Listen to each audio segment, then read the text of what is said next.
बिस्मिल्लाहिर्रहमानिर्रहीम। आप देख रहे हैं स्ट्रेट फॉरवर्ड और मैं हूं आपका मेज़बान अमीर उमर चमन। नाज़रीन, आज हमारे मेहमान जो हैं वो हैं डिस्ट्रिक्ट सर्जन और पाकिस्तान मेडिकल एसोसिएशन के general secretary doctor Mohammad Ali Haral. हम उनसे बतौर पीएमए के जनरल सेक्रेटरी होने के नाते भी सवालात करेंगे और डिस्ट्रिक्ट चिन्योट के अंदर इस वक्त जो कोरोना बीमारी है उसका क्या कुछ इलाज किया जा रहा है और कोरोना बीमारी के हवाले से डॉक्टर्स क्या कर रहे हैं, इस बारे में सवालात करेंगे।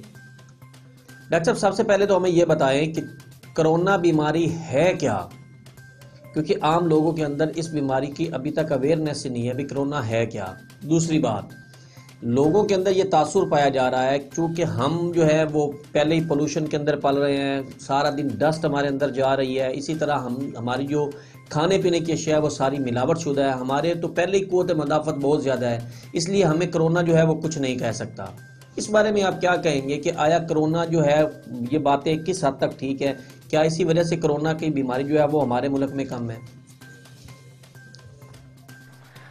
कोरोना बेसिकली तो ये एक वायरल डिजीज़ है। ये एक जैसे कहते हैं कि हम ये जम है या ये एक वायरस है जो इन्फेक्ट करता है, और इसका जो अर्ली फोकस जो है सबसे पहले ये नाक में या जो है ना फेरिंक्स में, मुंह के अंदर रिजाइड करता है और यहाँ पे ये मल्टीप्लाई होता है, और उसके बाद जो इसका मेन फोकस है ये लंग्स को इफेक्ट करता है और पेशेंट के लंग्स को डिस्ट्रॉय कर देता है।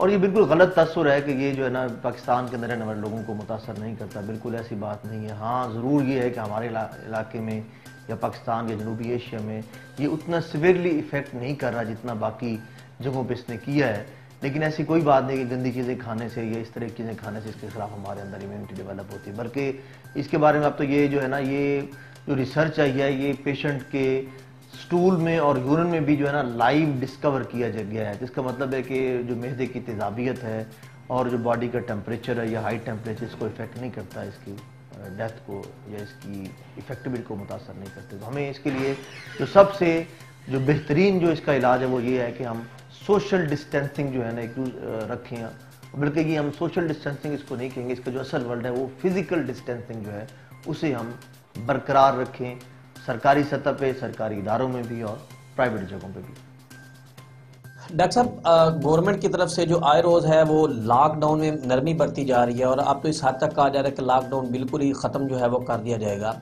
आप क्या समझते हैं कि लॉकडाउन ख़त्म होने से इस बीमारी पे क्या कंट्रोल कर लिया जाएगा, या लॉकडाउन ख़त्म होने से ये होगा कि हॉस्पिटलों के अंदर जो है वो रश बढ़ जाएगा, आपके ऊपर दबाव जो है वो बढ़ जाएगा? हुकूमत जो बिल्कुल बचगाना रवैया जो है जो शुरू से इसका रहा है उसी के ऊपर ये चल रही है।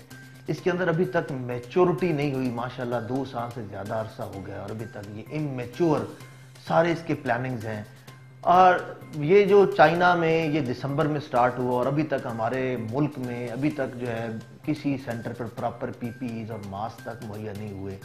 तो अगर इसको ये पता है कि हमारे मुल्क में कोई फैसिलिटीज़ नहीं है, वेंटिलेटर्स नहीं है, हम इस बीमारी को कोप अप ही नहीं कर सकते, हमारे पास सिर्फ एक ही इलाज है कि हम इसकी डिस्टेंसिंग को मेंटेन रखें, और उसका एक ही हल है कि हम लॉकडाउन को बरकरार रखें और हम इस बीमारी के फैलाव को कम से कम करें। अगर हम लॉकडाउन को बरकरार नहीं रख पाते तो हमारे इतने मरीज हो जाएंगे कि ये जो है तबाही मच जाएगी हमारे मुल्क में, और हम इसको अभी नहीं अभी जो हम बहुत कम मरीज हैं तो हम उसको ट्रीट नहीं कर पा रहे हैं, तो बाद में क्या बनेगा।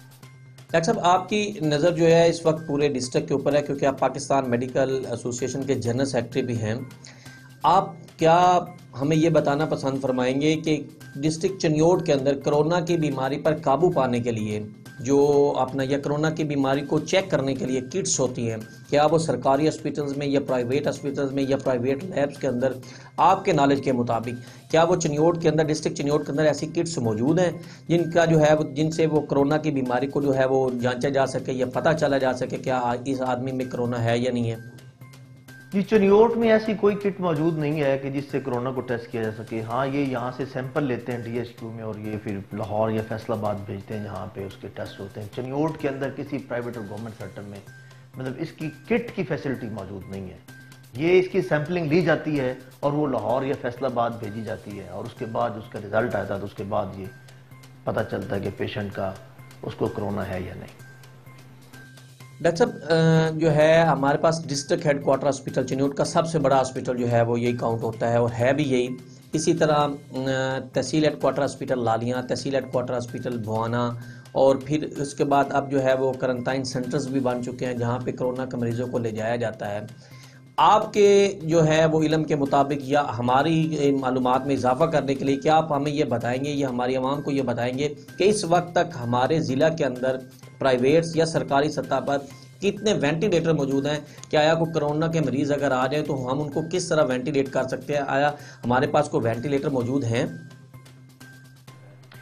जी बेसिकली अभी तो कोई ऐसा प्रैक्टिकली कोई वेंटिलेटर नहीं है जो प्रॉपर फंक्शनल हो, जो डीएसक्यू डिस्ट्रिक्ट चिन्यूट में आप कहेंगे जब मतलब एज ए जाहिर है मैं गवर्नमेंट का एम्प्लॉय होने के साथ साथ अपनी एक जमात का पीएमए का जनरल सेक्रेटरी हूँ और मेरे ऊपर ये जिम्मेदारी है कि मैं आवाम को जो सही बात है उसके बारे में आगाही दूँ और मैं चिन्यूट के लिए एक सही बात करूँ ताकि हुकूमत जिसके ऊपर कोई ऐसी तवक्को नहीं है कि वो प्रैक्टिकली चिन्यूट के लिए कोई अच्छे स्टेप्स लेगी, अभी तक चिन्यूट में कोई भी वेंटिलेटर जो है वो मौजूद नहीं, जो प्रॉपर फंक्शनिंग वेंटिलेटर जिसे कहते हैं, जो प्रॉपर फंक्शनल यूनिट हो, जो पेशेंट को हम जो डॉक्टर की जबान में वेंटिलेटर जो होता है हम उसको कहते हैं, जो वेंटिलेटर फंक्शन कर रहा हो, जो पेशेंट का इलाज कर सके, ऐसी कोई सहूलत मौजूद नहीं। प्रॉपर फंक्शनिंग वेंटिलेटर कोई यूनिट मौजूद नहीं है। डॉक्टर साहब चिन्योट के अंदर अगर देखा जाए तो प्राइवेट हॉस्पिटल्स या सरकारी हॉस्पिटल्स उनके अंदर बहुत ज़्यादा जो है वो रश देखने में आ रहा है, लोगों के ऊपर लोग जो हैं वो चढ़े हुए हैं। इसी तरह अगर इसी वजह से इस्लामिया हॉस्पिटल को भी सील कर दिया गया। इस्लामिया हॉस्पिटल के आपके कुलीग डॉक्टर उसके अंदर कोरोना वायरस की तस्दीक हो गई।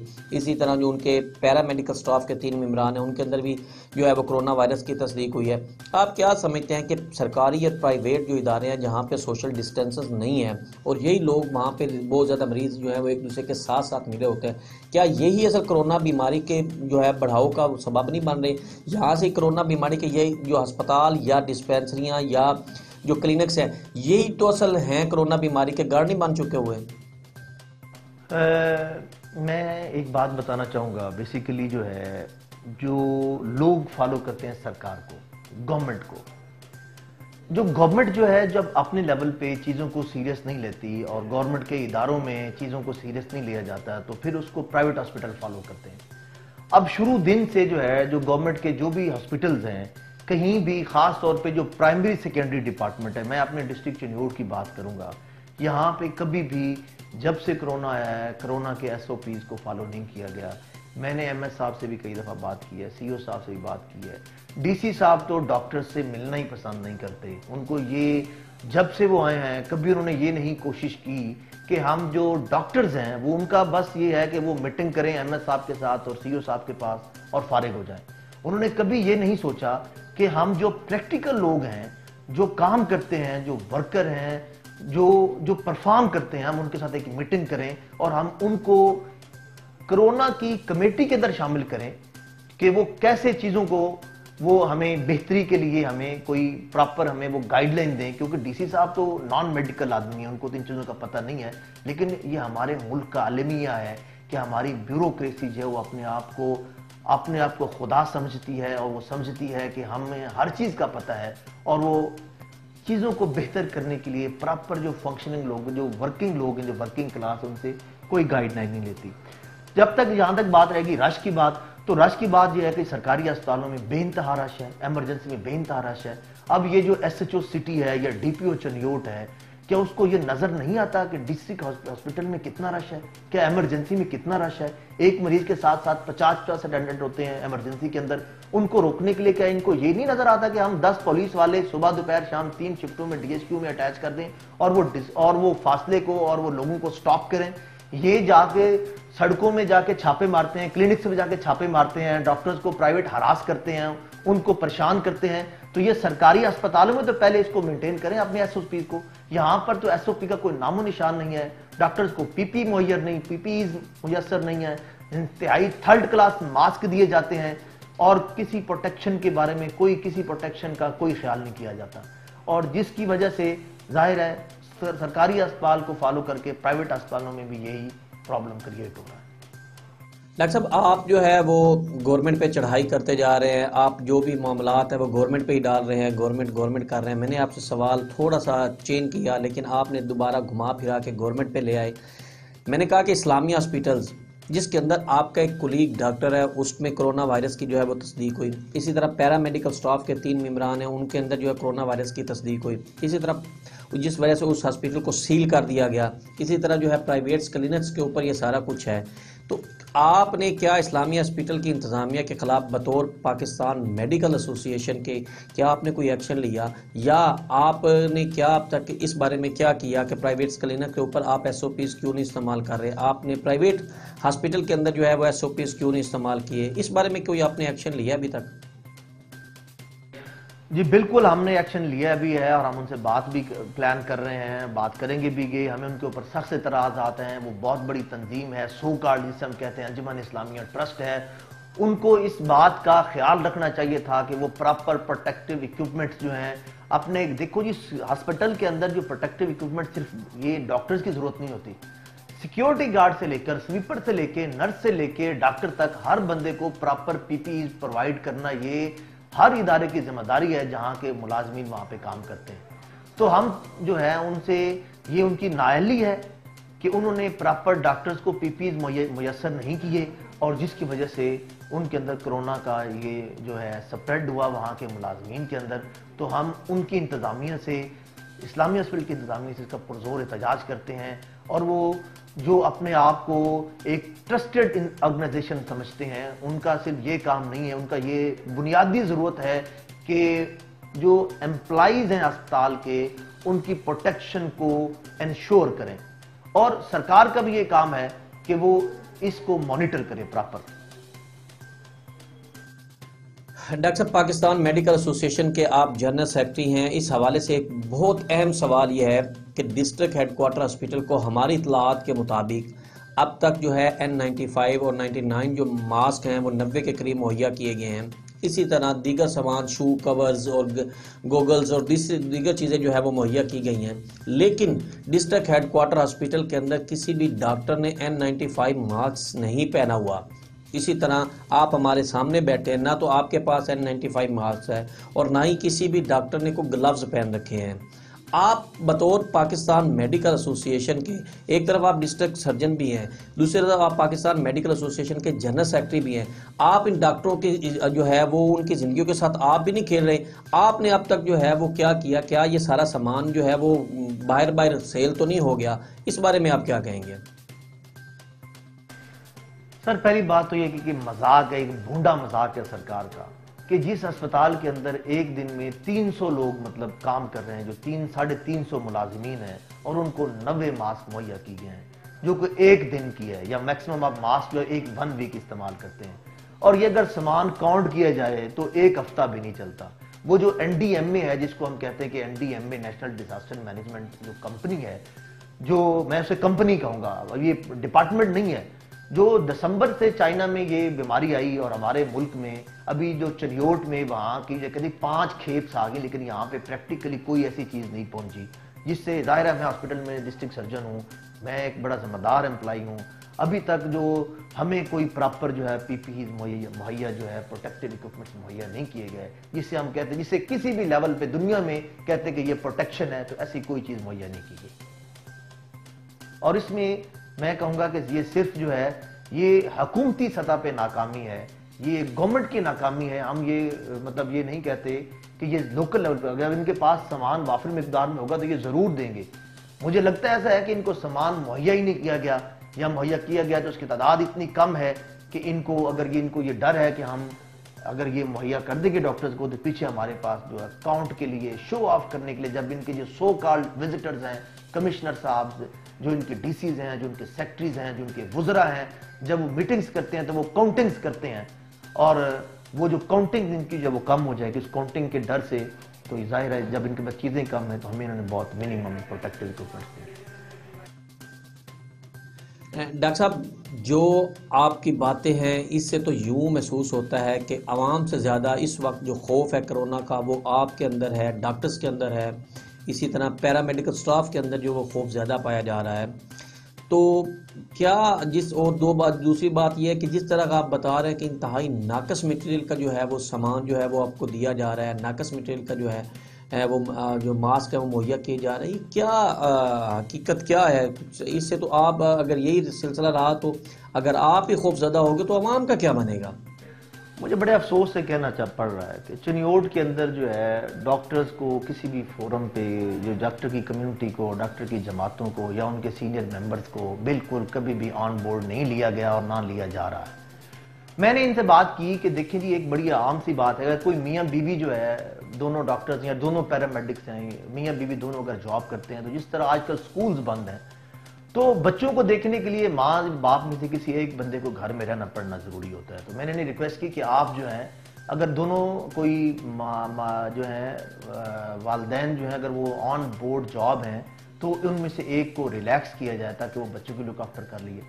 दूसरा ये है कि अगर किसी के बच्चा जो है वो 2 माह का 3 माह का किसी खातून का है तो आप उसको जॉब से रिलैक्स करें या उसको कोई छुट्टियां दें या उसको कोई लीव्स दें या उससे कोई रिलैक्सेशन दें ताकि वो बच्चे को ट्रांसमिट ना करे। लेकिन बड़ी अफसोस की बात है कि इन्होंने कोई क्वारंटाइन सेंटर में पिछले दिनों एक ऐसी लेडी डॉक्टर की ड्यूटी लगा दी जिसका बच्चा 2 माह का था, और मैंने इनकी एडमिनिस्ट्रेशन से रिक्वेस्ट की कि सर ये उसका बच्चा 2 माह का है तो आप इसे जो है उसकी ड्यूटी से रिलैक्स करें। तो उन्होंने कहा जी कोई बात नहीं, ये घर जाकर दूध पिला लेगी खातून। लेकिन बड़ी ही अफसोस की बात है कि इन्हें डॉक्टर्स, पैरामेडिक, नर्सिस, अस्पताल में रहने वाले स्वीपरों, नाइब कास्तों से कोई गर्ज नहीं है। चिन्योट की डिस्ट्रिक्ट हेल्थ की एडमिनिस्ट्रेशन को भी अपनी कुर्सी से गर्ज है और उन्हें सिर्फ डीसी साहब की, कमिश्नर साहब की, सेक्रेटरी हेल्थ की आशीर्वाद चाहिए और वो उनके आशीर्वाद के लिए काम कर रहे हैं।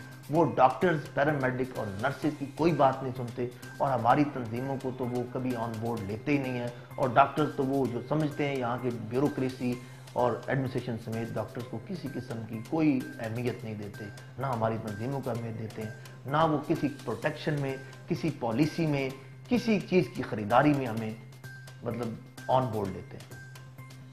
डॉक्टर साहब, आपने जो बातें की कि आपको डॉक्टर्स को किसी भी तरह पे जो डिस्ट्रिक्ट इंतजामिया है या महकमा हेल्थ की एडमिनिस्ट्रेशन है वो ऑन बोर्ड नहीं लेती, बल्कि अपने मसाइल जो है वो खुद ही आप हल कर रहे हैं, वो अपने मामला सब अच्छा की रिपोर्टें ऊपर भिजवा रहे हैं।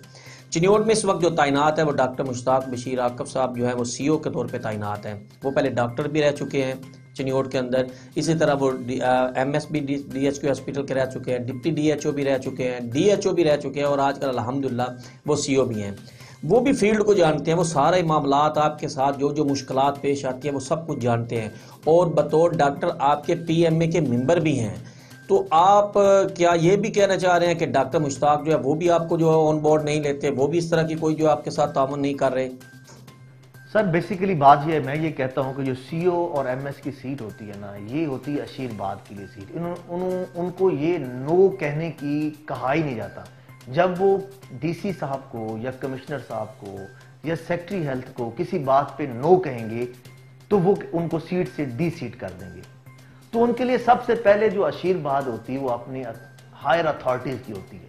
वो सिर्फ उनकी खुशनुदी के लिए काम करते हैं और उनके लिए सबसे पहले उनकी खुशनुदी होती है। डॉक्टर्स और पैरामेडिक्स का नंबर उसके कहीं बाद में आता है। नो डाउट डॉक्टर मुश्ताक साहब अच्छे हैं, वो नेक हैं, वो ईमानदार हैं, वो ईमानदारी से काम करते हैं, लेकिन जब उनके पास चीज ही नहीं होगी प्रैक्टिकली तो वो कैसे लोगों को प्रोवाइड करेंगे? डॉक्टर साहब, पूरी दुनिया के अंदर चिन्योट जो है वो फर्नीचर के हवाले से मशहूर है और अल्हम्दुलिल्लाह मुल्क के अंदर जो चिन्योट है वो मुखय्यर हजरात की वजह से जो है वो मशहूर है कि चिन्योट के लोग जो बड़े खुले दिल के होते हैं। चिन्योट के जो मीना अनर्स हैं, चिन्योट के जितने भी बड़े लोग हैं वो गरीबों की बहुत ज़्यादा हेल्प करते हैं। आप क्या समझते हैं कि इस कोरोना की वबा के अंदर जिस तरह आप बयान करें कि गवर्नमेंट की तरफ से डिस्ट्रिक्ट हेडक्वार्टर हॉस्पिटल्स को कुछ भी नहीं दिया गया, आया आपकी तरफ भी क्या मुखय्यर हजरात ने कोई चीज़ डोनेशन नहीं की? क्या उन्होंने कोई मास्क, कोई गाउन्स वगैरह कुछ भी डॉक्टर्स को भी नहीं दिया?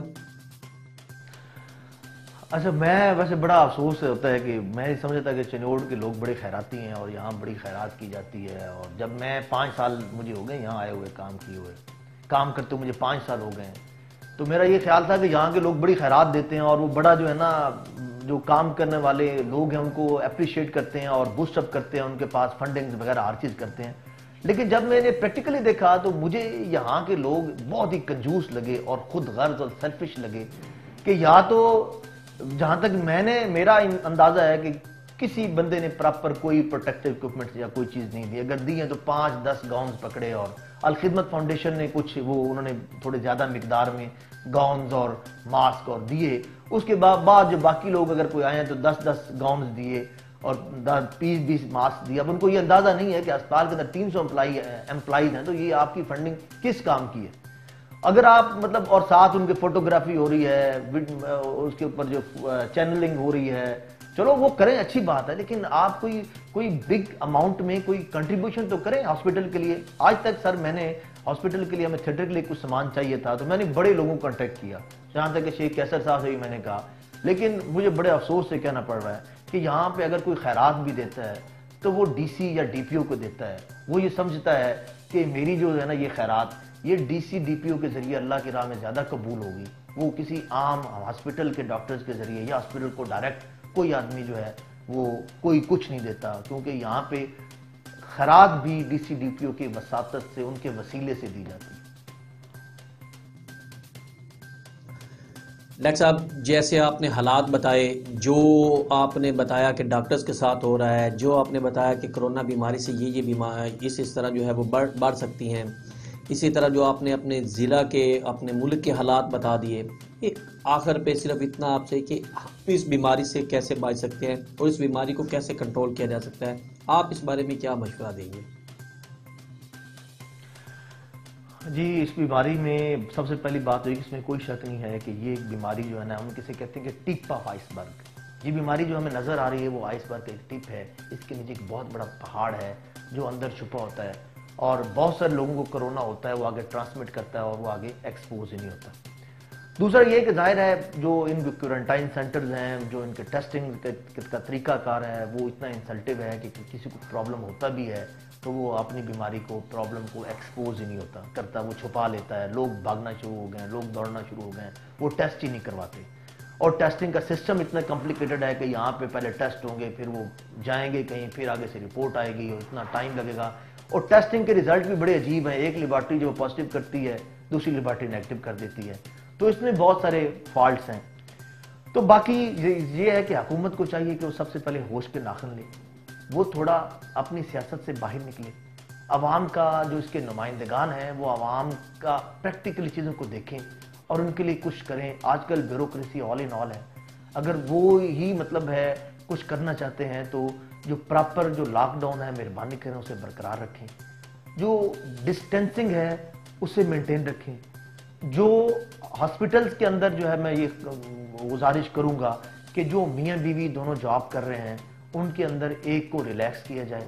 अगर किसी खातून का बच्चा जो है वो 2 साल, कोई 6 माह का है, 7 माह का है, तो उसको रिलैक्स किया जाए ताकि वो हमारी नई नस्ल को ये बीमारी ट्रांसमिट न करे, क्योंकि बीमारी की ट्रांसमिशन बच्चों में और 60 साल से ज़्यादा लोगों में ज़्यादा है, तो उसको प्रिवेंट किया जाए। इसके अलावा जो है जो डॉक्टर्स, मतलब अब चूंकि नंबर ऑफ पेशेंट्स कम है तो डॉक्टर्स को भी हफ्ते में 2-2 दिन ड्यूटीज पे बुलाया जाए और कुछ दिन रिलैक्स किया जाए, ताकि अगर यकदम लोड बढ़ता है तो वो चार्ज अप हों, उनको एग्जॉस्ट न किया जाए, क्योंकि ये बीमारी तो लॉन्ग टर्म चलेगी। उनको जिस तरह बाकी इदारों में बाकी लोग इस बीमारी में उनको तकलीफ है, वो सारे रेस्ट कर रहे हैं, उनको छुट्टियां हैं और वो घरों में आराम फरमा रहे हैं। आप डीसी ऑफिस में जाएं तो आपको डीसी सब कब मिलते हैं, डीपी ऑफिस में जाएं तो आपको डीपी सब कब मिलते हैं। तो इसी तरह डॉक्टर्स को भी आप हफ्ते में 2 दिन उनकी ड्यूटीज लगाएं और 4 दिन रिलैक्स करें। कंसल्टेंट्स हैं, जिस डिपार्टमेंट में 3-3, 4-4 कंसल्टेंट्स हैं, वो एक कंसल्टेंट जो कि नंबर ऑफ पेशेंट्स कम है तो एक कंसल्टेंट जो है उनको काफ़ी है, और बाकी जो है 1-1 दिन 2-2 दिन की ड्यूटीज करके उनको रिलैक्स किया जाए। और डॉक्टर्स को, पैरामेडिक्स को प्रॉपर प्रोटेक्टिव इक्विपमेंट्स प्रोवाइड किए जाएं, खुदारा, ताकि डॉक्टर्स जो हैं वो चार्ज अप रहें, उनका कॉन्फिडेंस लूज ना हो।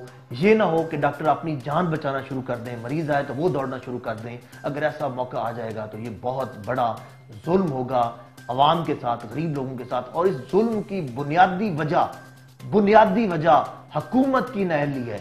अगर ऐसा हुआ तो इसमें डॉक्टर्स और पैरामेडिक्स बिल्कुल जिम्मेदार नहीं होंगे। इसकी बुनियादी वजह हुकूमत की नाअहली है। और जिस तरह अब पिछले दिनों कराची में एक डॉक्टर्स को वेंटिलेटर नहीं मिला और बेचारा घर में मर गया, इस तरह जो प्रायोरिटी बेस पे डॉक्टर्स के लिए स्पेशल जो है इनको क्वारंटाइन जो है उनके लिए इनको स्पेशल इनके रूम्स बनाए जाएं, होटल्स इनको दिए जाएं जहां पे ये क्वारंटाइन हो, और इनके लिए एक वेंटिलेटर जो है ना सेपरेट रख दिए जाएं, ताकि इनको पता हो कि we will get serious then we will be preferred for treatment. तो बराए मेहरबानी हुकूमती इंतजामिया, चिड़ियोट की इंतजामिया होश के नाखन ले, और डॉक्टर, पैरामेडिक्स, नर्सिस, अस्पताल के सिक्योरिटी गार्ड, अस्पताल के स्वीपर, ये जो है इनकी प्रोटेक्शन को यकीनी बनाया जाए। बहुत बहुत शुक्रिया डॉक्टर मोहम्मद अली हरल साहब हमारे प्रोग्राम में शिरकत करने का। नाज़रीन, आपने देखा कि डॉक्टर मोहम्मद अली हरल के मुताबिक हमें इस बीमारी से बचने के लिए आपस में सोशल डिस्टेंस रखना चाहिए। इसी तरह अगर आप देखें कि हुकूमत को ये चाहिए कि वो डॉक्टर्स और पैरामेडिकल स्टाफ का जो है वो जो तहफ़्फ़ुज़ है वो ज़्यादा से ज़्यादा यकीनी बनाए, क्योंकि अगर हम जब पेशेंट उनके पास जाएंगे तो वही अगर दौड़ना शुरू कर देंगे तो फिर हमारे पास या हमें बचाने के लिए कोई भी नहीं होगा। नाज़रीन, अपनी राय से ज़रूर आगाह कीजिएगा, हमारे चैनल को सब्सक्राइब करें और बेल आइकन लाजमी दबाएं ताकि आपको हमारी हर नई आने वाली वीडियो जो है वो आपको नज़र आ सके। अपने मेज़बान अमीर उमर चमन को इजाज़त दीजिए। अल्लाह हाफिज़।